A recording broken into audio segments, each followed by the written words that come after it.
So this is Wednesday, the 10th of December, 2025. This is your King of Kings, Blake Cushing, speaking with you again in this beginning of the Christmas season this year. And we are coming more fully together every day we speak, and I am very grateful to each and every one of our very blessed 202 royal ladies, fair, who I adore with every breath that I take. They mean much more than my own life to us. Every single one of them, I just cannot do without even one of these 202 ladies. I've taken root in my soul, in my bones. It seems like a crazy thing to do with one's life, to spend it in an abject, colossal fantasy inspired by some gay out-of-work actor in 1967 and changed the world beyond recognition and welcomed me to be a part of it. Then,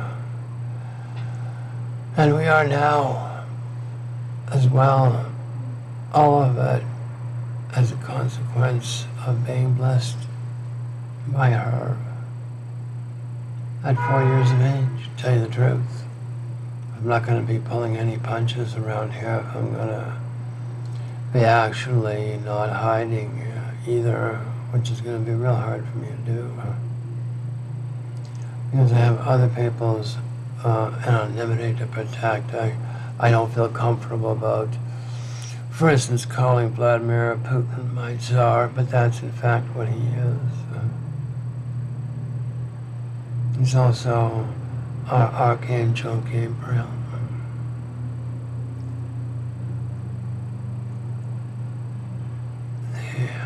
The Archangel with the golden trumpet. And there's just so much that you kids have no idea that has gone on. Like Vladimir Putin was the earliest of our supporters this time around, outside of our queens.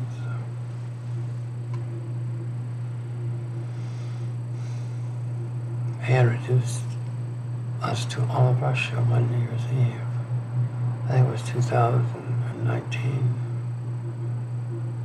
or 2020. I think it was 2019, New Year's Eve.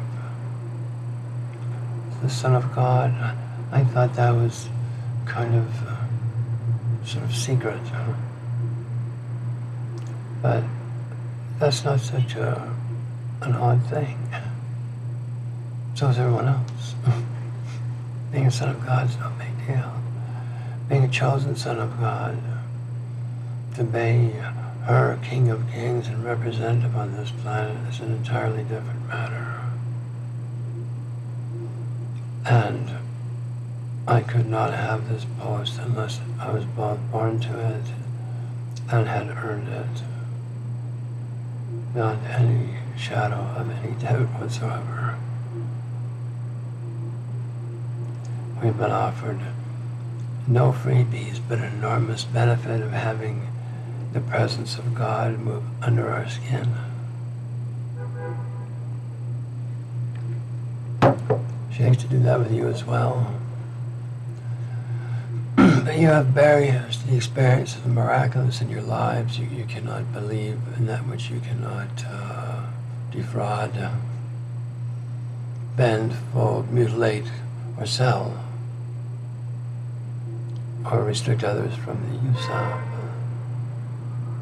My offerings have very little practical use other than salvation of hundreds of trillions of fruitless dollars or units of value squandered in obscene and unproductive directions, we could minimize some of that and I think make an enormous difference on this planet. But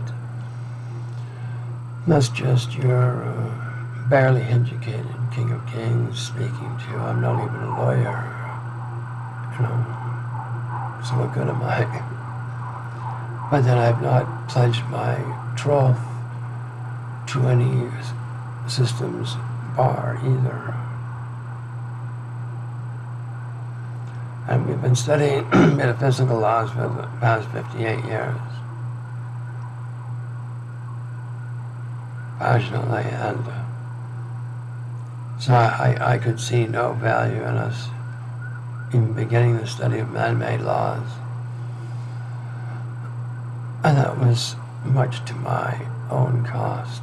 I delayed that investigation for about 18 years. 15 anyway. The point is, it's not delayed now. And, you know, from the point of view of English statute law, I can make an extremely strong case, an indelible case, a binding law, irrefutable case, that the state of Israel has no right to exist. She has abrogated any possible conjuncture with either the Balfour Declaration, the Balfour document. She's paid equal lip service to that document as she has to the Ten Commandments, which under her are known as the Covenant. And the Zionists offer no fidelity to the Covenant whatsoever. In fact, it's born in the resentful, blaming, sniveling, foul hatred, blaming hatred of others, and decided that there was no God, and fuck God, and piss on God, and we're all being buggered for all these thousands of years, so we're going to fight back now. We're going to call ourselves Zionists, and we're going to fuck everybody else over from here to kingdom come. And they proceeded to do that because people just weren't ready for it. Nobody had that mindset. Nobody can believe that anybody other than crazy Nazis would be like that, let alone our noble Jews, let alone our people of the covenant. Nobody could imagine that these folks would be so polluted and perverted as to conduct themselves in such dire contravention of everything that's rational or holy since 1948. How many years is that? It's almost 80 years, 77 years, 78 years, something like that. Absolute abject.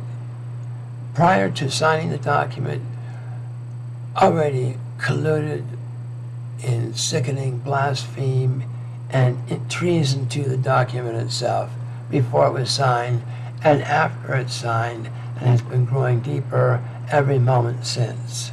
They've observed no law whatsoever.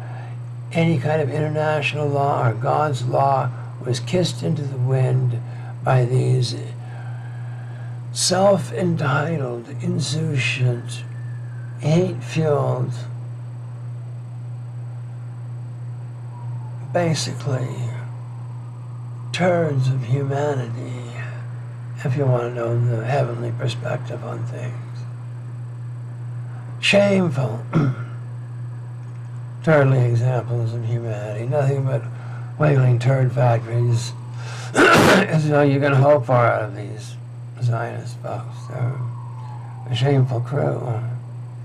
Yet nevertheless, they're currently in possession of our one-time holy lands. They're now the lands of sad blasphemy and nothing more. The entire population of the current fiat state of Israel are living in treason to God, to any law whatsoever, to themselves, to human dignity, to the human family, and the corporate moral character of the entire exercise is well and far below that of a bedbug. This is our 58-year study of the Palestine question that was brought to our attention then, and is still very much in the forefront today. And I was living with a very Jewish, out-of-work, gay actor at the time, and his mother in the Bronx, in New York City.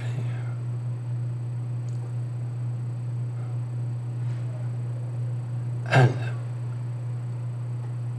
that whole town was a vivid, glittering inspiration of the possibilities of what man at his most inspired can accomplish.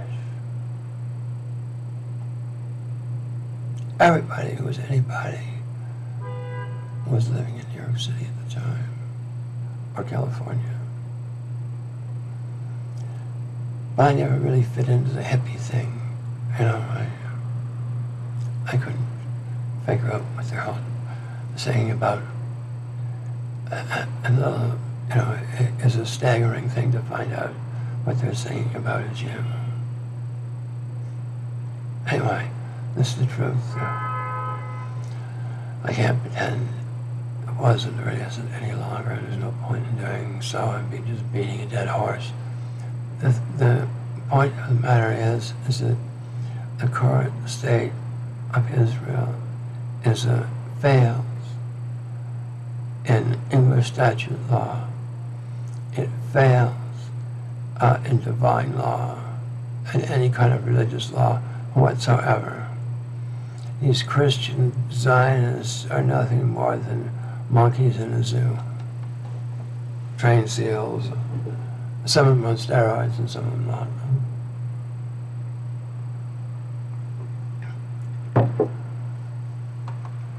Like, what's that guy's name? He's a very forgettable guy. The thunderous Zionist. Who's not going to have any bullshit from anybody. Levine. Mark Levine, the authority on all things stupid, as far as we can tell. Not one of them will debate us. Not one rabbi. I'll debate the entire college of rabbis in Israel or any other college of rabbis there is on earth on this Israel's right to exist issue. Anytime, day or night, I'm ready. One of them, the most brilliant one they've got, the whole college at the same time, the whole, throw in MIT, and everybody else you like combined. There's nobody that can defeat us in argument when we're speaking about things with which we have some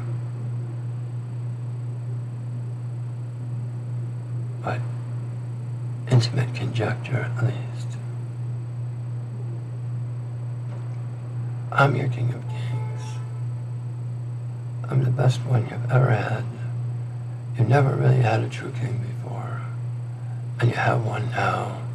But more than that, you have the most blessed royal family that has ever been born at one time in a very long while.